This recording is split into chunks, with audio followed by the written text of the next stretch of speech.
All right, so another great technique that I utilize a lot, very frequently, is what we call paced breathing. For lack of better explanation, it literally is what it sounds like. We try to pace the patient's breaths. Patients who are air hungry, patients who feel like they can't breathe or breathe well, or they're not getting enough air, they're going to become tachypneic, right? They're going to breathe faster. The respiratory rate's going to increase.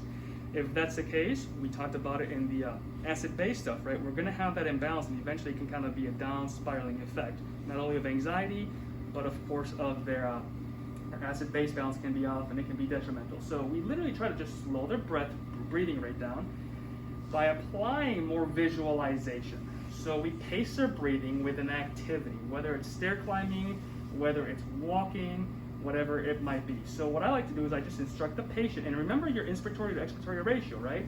Of 1 to 2. You breathe in for about 1 second, you breathe in for 2. So make sure that when you do pace of breathing, the exercise, you pace it appropriately. You don't do it backwards.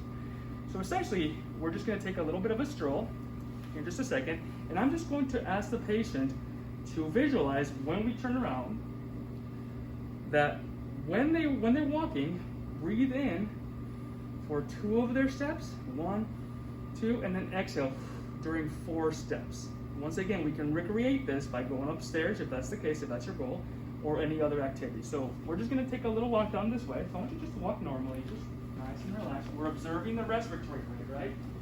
For purposes of the video, we're going to slow it down.